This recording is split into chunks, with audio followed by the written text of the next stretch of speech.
It's that time again. Time for 24 Minutes with Brady and Stacy. Let's switch channels. This show is dull. You bet. 24 minutes is all we have to talk about today's topics and news and views and listener suggestions. All that good stuff that Brady and Stacy have brought for years, right here for you. We'll start a timer at the beginning of the show, 24 minutes. At the end of the timer, the show's done. It doesn't matter if we're solving world hunger or brokering for world peace. Once that buzzer goes off, we're done. Let's put this show out of its misery. Now on with the show. And welcome to another 24 Minutes with Brady and Stacy. I'm Bob Brady. I'm Stacy Sturm. Let's get the clock started with Ziggy. Set a timer for 24 minutes. 24 minutes starting now. There you go, 24 minutes. Okay. We have a special guest today. This is our first guest Yeah, on 24 Minutes with Brady and Stacy. Yes. First one? Yes. Yeah. Yes. Sweet. Because I'll introduce the guest first. Our guest is Bismarck Man and rock legend. It's Shawn Oban. Yeah, he needs no introduction in None. Bismarck Mandan, but we have listeners and viewers all over the world. So he's Shawn Oban, everybody. Shawn Oban. The Shawn Thanks. Oban. Well, thanks for having me on the show. No, you're welcome. So the reason I wanted guests here because our 24 Minutes podcasts are fine. They're good. But sometimes they get a little bit, they run, it feels like 84 minutes. Like it's like, holy moly, is this show ever going to be done? So I said, let's start having guests. So I thought of you because I was going down the rabbit hole of local music in Bismarck Mandan the other day. I have no idea. I'm in Phoenix now. I don't know why. But your music popped up on my Amazon Music. And I thought, wow, let's have Shawn on. Because I was listening to Higher Ground, some junk.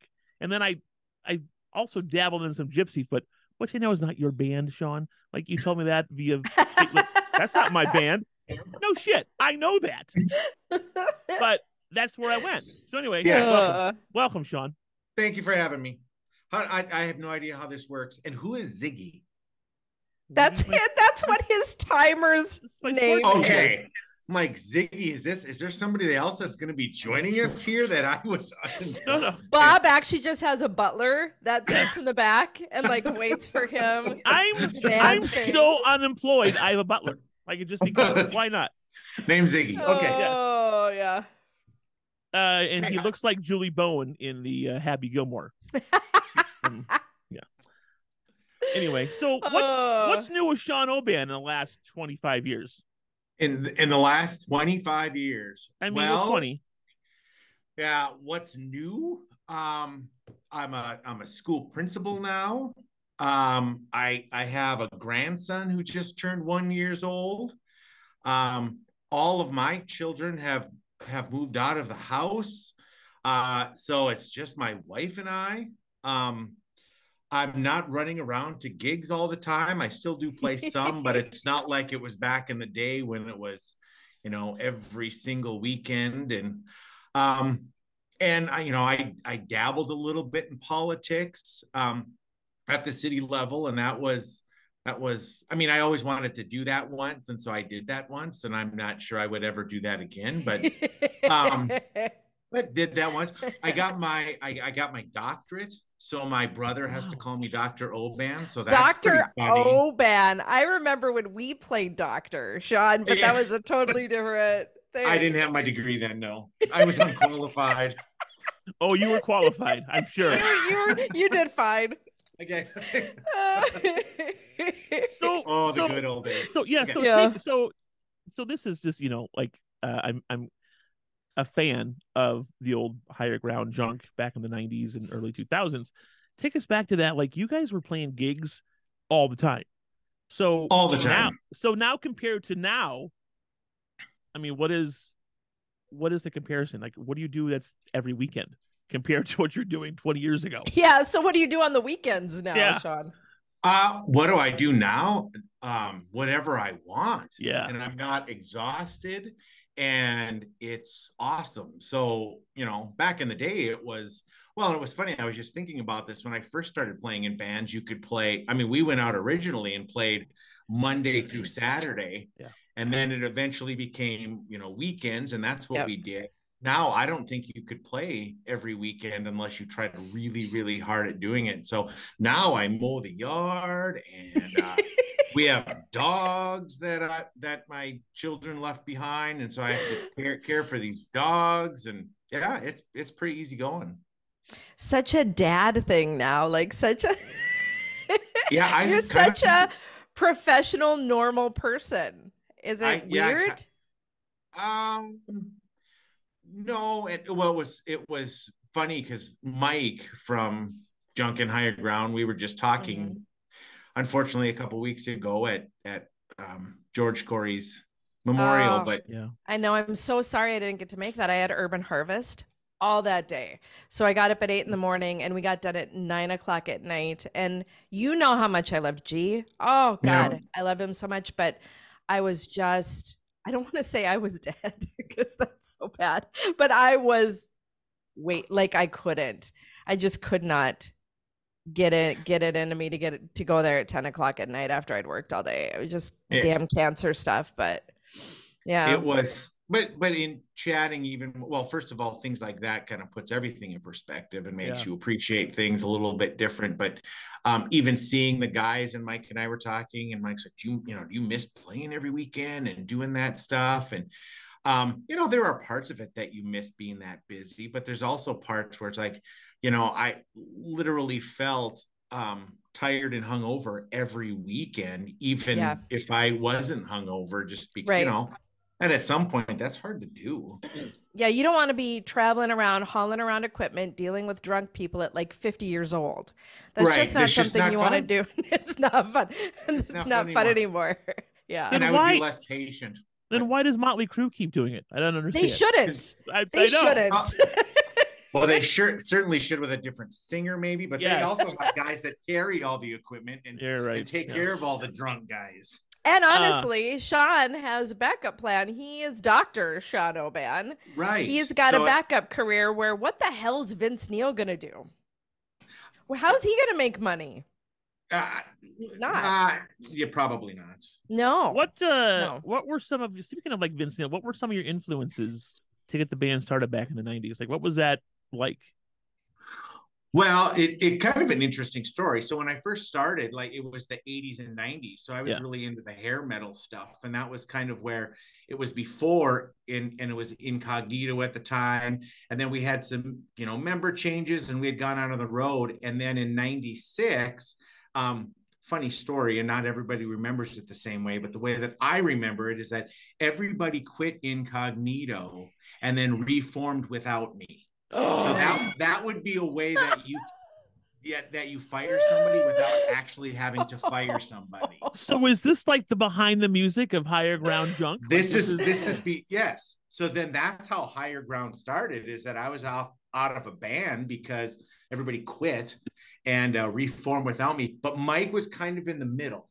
So then I, had to pull Mike in and say, hey, we're starting this new thing. And what I wanted to do, because it was like 96, that was higher. It was Matchbox 20, and it was Hootie and the Blowfish, and it was that kind of stuff where it was kind of that acoustic rock stuff, which totally fit what I wanted to do. And so we kind of went in that route, where I think the other guys kind of stayed in that hair metal route, and Higher Ground was super successful, I think, playing gigs in that, because we took pride of keeping modern with whatever we were playing. And at that time, there was a lot of like modern rock music or that kind of music that you could play. Nowadays, I don't even know if you could, unless you make a spin on Taylor Swift songs or something. But back then, you could stay pretty modern. So Incognito, it was you and was it Zach? Is Jerry Zachmeyer? Yes. Nate Scott? Yes. And then Corey G. G was on drums, yeah. Yep. And then Jason Milner was in. Milner, that's right. Yes. Okay, yeah. All right. And then Milner quit. So then it was just Nathan. And then Nathan quit. And so then that's when Mike joined. So then it was Mike was the guitar player with the three. And then at that point, they all quit and left me. And Yeah, see, and I just brought this up a couple weeks ago. And they're like, I don't remember it that way. I'm like, yeah, I remember it that way. You're like, I'm still not over it. I'm a little burned. I've been waiting for somebody's funeral to bring this up. 27 years ago. And now we're going to address it. Sorry, George. You can wait. We got stuff to talk about. Oh, George would want to have it brought up too. George would want to. He'd want to poke the bear. He'd love to do that. He's probably the one that was behind the whole thing. He probably would. And I can say that now, but so as boys will be boys. So how many like run-ins did you guys have through the years of I want to do it this way? Or was it pretty smooth? Was it ever smooth? In any of the bands? Yeah. I think it was always relatively smooth. But if you always had those deals where you'd have one guy that would say, I think we need to be making more t-shirts and doing whatever, and then that person doesn't do anything. It's like we need to be more active in this band. Yeah, if we want to make Shawn, it big, you should do that. Yeah. So, I mean, there was some of that stuff. As far as tunes go, I don't think anybody got real hung up on what we were going to play, because really we were geared towards having people dance and have a good time. And and maybe people probably call me, complete sellout, but it's like, the whole point of playing in bands at that point was to have a bunch of people dancing. Well, and the beauty of what you guys did was like, you guys had the cover tunes and you had your own stuff too. Like you did your own music, like you had your own albums out. It wasn't, huge, but for that local area, it was awesome. I remember a great radio station that played several songs from those CDs. That is correct. And do you remember the first time? You actually didn't play it. It was one of your former coworkers. Really? Do you remember what we did? No, what'd you do? Oh yeah. What'd Todd do? When we did a CD release party for that very first CD, we and we did it in the mall. Yeah, because there was a CD store and we played live, but we gave a little sticker to eat with each CD saying, call Todd Mitchell at this phone number and request this song.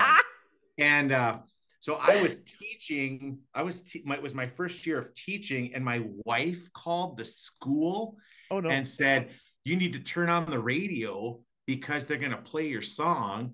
And so I stopped teaching or whatever we were doing, turned on the radio, and Todd Mitchell proceeded to give all of our phone numbers out to everybody. Yes.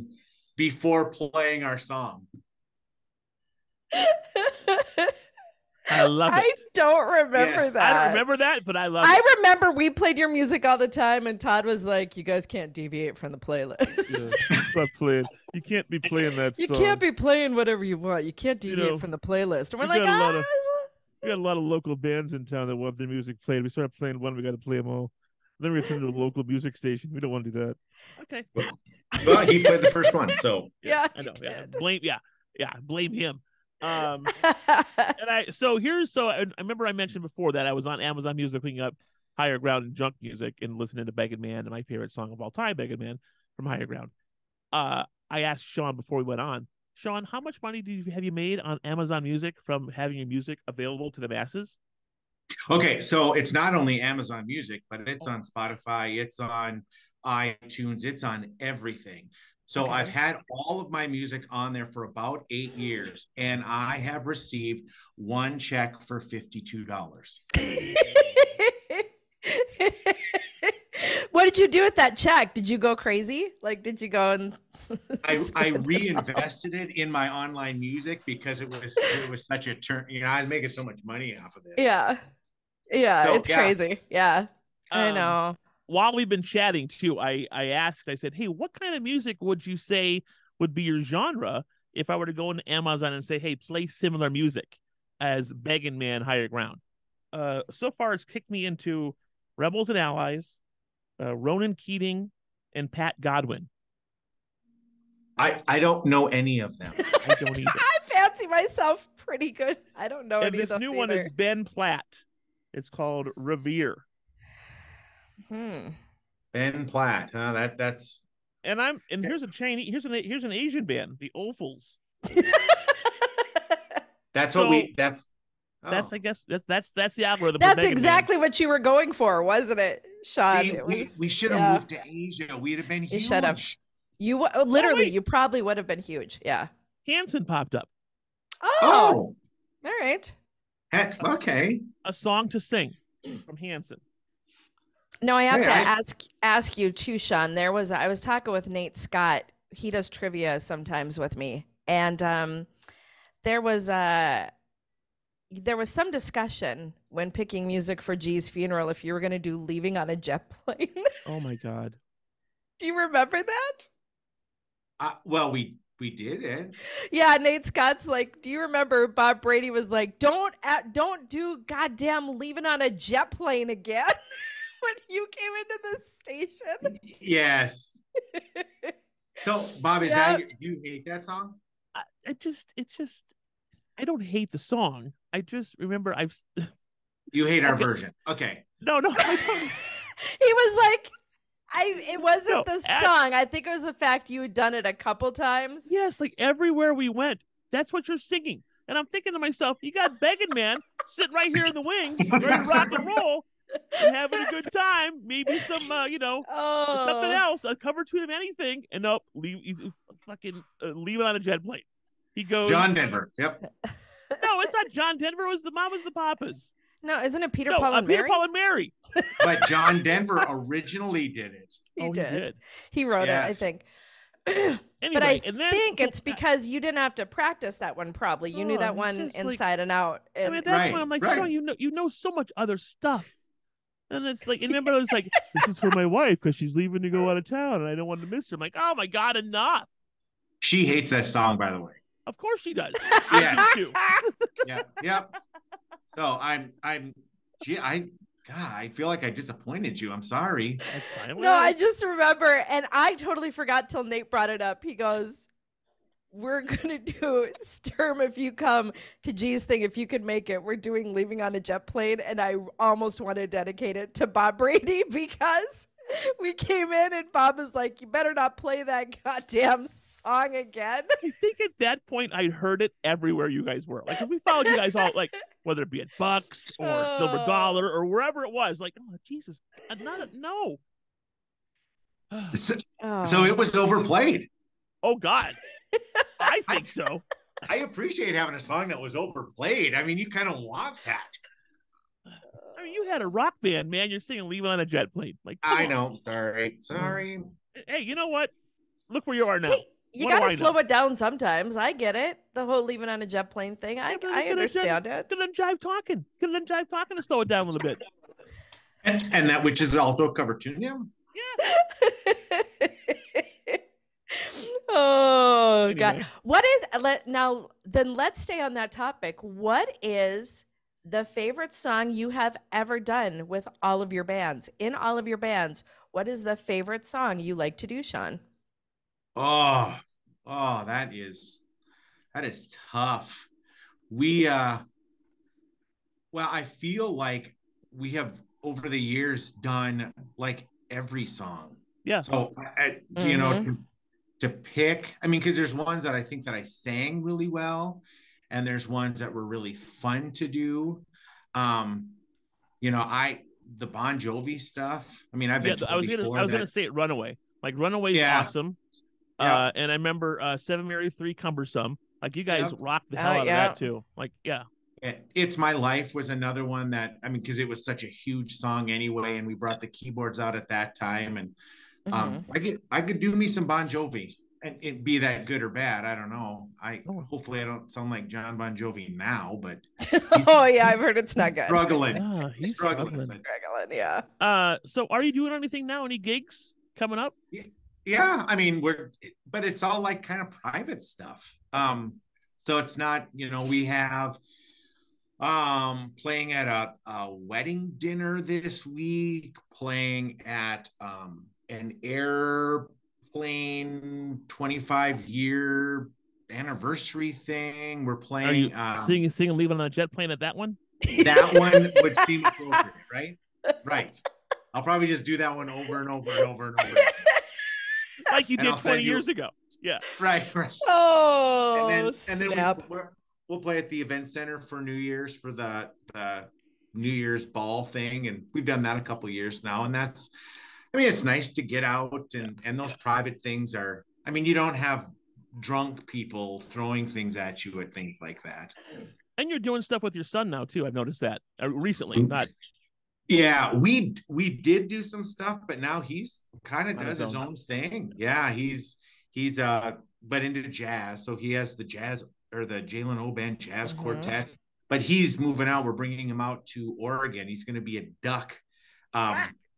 Yeah, starting, and so he won't be around to do gigs, but it's fun. I mean, that was the one fun thing that, you know, you pass this stuff down to your kids, and he's learning how to set up gear and get gigs and put up with crazy band people, and yeah, it's fun. Most memorable gig. Most memorable gig, we played at Old Broadway in Fargo once. And I don't even know if they have any bands anymore, but it was room in the front. And I remember that play, and my wife and a bunch of friends had come up. They couldn't even get into the room. It was so packed. And I couldn't even hear myself sing. People were singing back so loud. I mean, it was like the closest thing to complete chaos rock concert. So that was super fun. like you're a rock star. Like you think about like you were a rock star. No, I've had some moments that were fun. Sure. Should we talk about those? Is there anything you want to bring up, Shawn? Most memorable moments? Is there Most memorable? Oh, you know, the some of the most memorable moments are like the stuff that's in between gigs. Like, you know, speaking of Corey G or whatever, I remember we used to have a truck that would haul gear around, and you know, he's driving from somewhere in Minnesota, and he's like, "Yeah, I think I'm going to be able to make it to Fargo. I think I'm going to make it." Oh, God. Well, you're 3 miles short. You didn't make it, and then that's just not. I mean, that's a bad decision, even though you're kind of rolling the dice. There was another time when we had a school bus way back in the day that broke down out in the middle of nowhere on the highway, and it was cold, and all we had at that time was a CB radio and trying to get a trucker to pull. I mean, it was that kind of stuff. Super fun. I mean, Yeah. I don't know if, you know, probably not fun necessarily at the time. No, But that's the stuff you remember. and the camaraderie with the band too. Like you guys are still chatting now, Oh, 20 years later. Yeah, absolutely. And that those first bands and those first things, and that was you know, that it was crazy when Corey passed away, because it was the first person out of that core group of people that I played with that had passed away. And you almost feel like you're, you know, geez, these guys will be around forever, and we've had all this history, and you know, and it could be 5 years, and I could call any of them up and catch up, and that changes, and that just changes your perspective on anything. Yeah, everybody was surprised when G passed.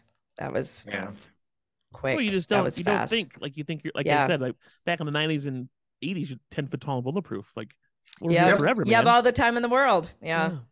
And then you realize when you get to 40 and 50, you don't. yeah. Yeah. What the hell happened? Yep. So how's the teaching thing going? Everything good there too? Like principal stuff?